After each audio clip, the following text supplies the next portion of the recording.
Hey team, what is going on, guys? I hope you're having a fantastic day. First things first, I just want to say thank you so much for all the support on the last video. It's been absolutely insane. Like, compared to my other videos, this one's at like 250 views, and my other ones I'm lucky if I get like 60 over a couple of weeks. So it's absolutely incredible, and I just need to say thank you guys so much for that. And I'm gonna do what I can to bring you guys more of that type of stuff, because obviously, you know, that's what you want to see. So but moving on, today what I have for you guys is some gameplay of some of the newer, it's not really new anymore, but some of the newer DLC weapons, the SVO and the Blunderbuss. Now the SVO I'm using is a stock weapon. You know, I got the Fury, but I didn't really like it compared to the stock. I honestly did like the stock one better.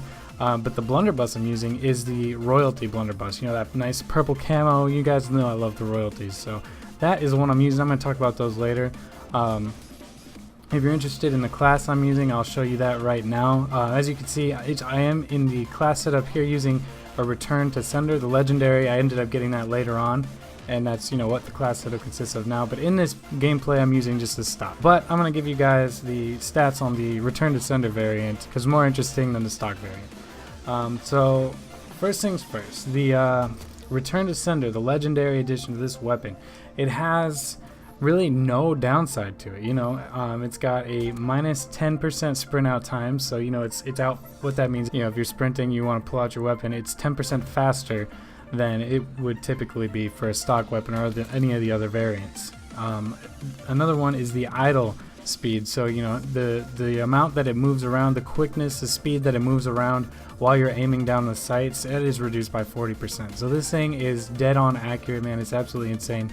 Now to talk about a little bit about the Royalty Blunderbuss. So this thing is the same stats as the Dragonfire, which is a legendary, which is really awesome, because normally it's just based on an elite variant of the weapon. So this one has 20 pellets, which, you know, normally it has 18 pellets, so it's an extra 2 pellets, an extra damage that you guys could manage to get.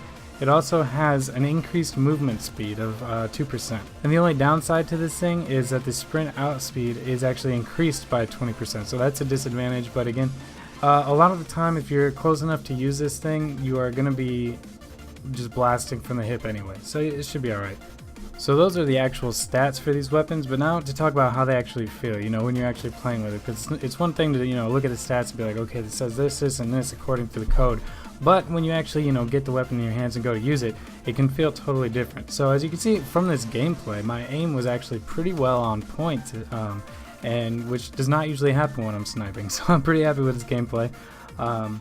But we'll talk about the SVO first. Obviously, you guys probably already know it's the Dragunov from older Call of Duties, you know, like Black Ops, World at War, and it's, you know, it's made a comeback. So to me, this thing, it feels really steady. Like the Moors, you know, it's a really good sniper rifle. Obviously, it's the best sniper rifle in the game, arguably. But it feels, a lot of them feel, you know, it has a lot of idle sway to me, and you know, that sort of thing. But the SVO, and maybe it's just because the Moors is a single shot weapon, but the SVO just feels a lot more steady to me. Maybe, like I said, it's because, you know, you have 10 rounds in the magazine, unless you're running extended magazine, you have I think 15. But you know, you stay aim down sights and just, you know, pick people off. It just feels natural that way. I don't know.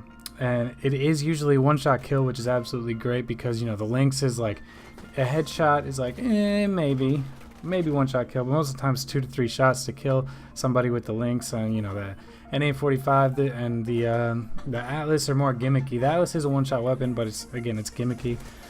You can't hip fire or anything like that. It takes a little bit longer to aim down the sights, but that's not what we're talking about today. So it is a one-shot kill. Typically, I think it's from the waist up, you know, chest, head, neck region. I have gotten a couple hit markers, but not nearly as many as I expected to with this thing. So it's absolutely incredible. So like I said, the magazine size is 10, which is really awesome. You know, you sit across the map and pick people off, stay aim down the sights if that's, you know, if that's what you're going for, if you're not trying to quick scope or whatever, and just, you know, pick people off one after the other. And you know, it's really good sniper rifle, especially compared to some of the other ones that we have in this game. So moving on to the Blunderbuss, this thing is just, it's an absolute gimmick weapon. You know, it sucks, to be honest with you.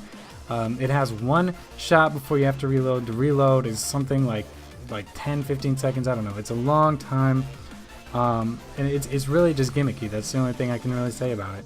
it feels inconsistent to me too, you know, like you see a couple times in this gameplay, you know, I'll shoot somebody like point blank and I'll get hit markers, or I'll have a hit marker already from the SVO and I'll run up and I'll hit marker them again with the Blunderbuss, and it's just absolutely inconsistent. I don't really like using it, but it does work well as an offhand with a sniper rifle, so it's something to think about. And that is actually all I have to talk to you guys about today. Again, thank you guys so much for all the support on the last video. It really does mean a lot, and it got me so motivated to keep doing this stuff for you guys.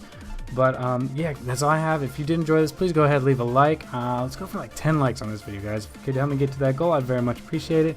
If you're new to the channel, check out some of the other stuff. At the end of the video here, I'll have some links for you. If you enjoy it, please go ahead and subscribe to the channel. And that's all I got for you guys. So I hope you have a wonderful rest of your day, and thank you for making me part of it.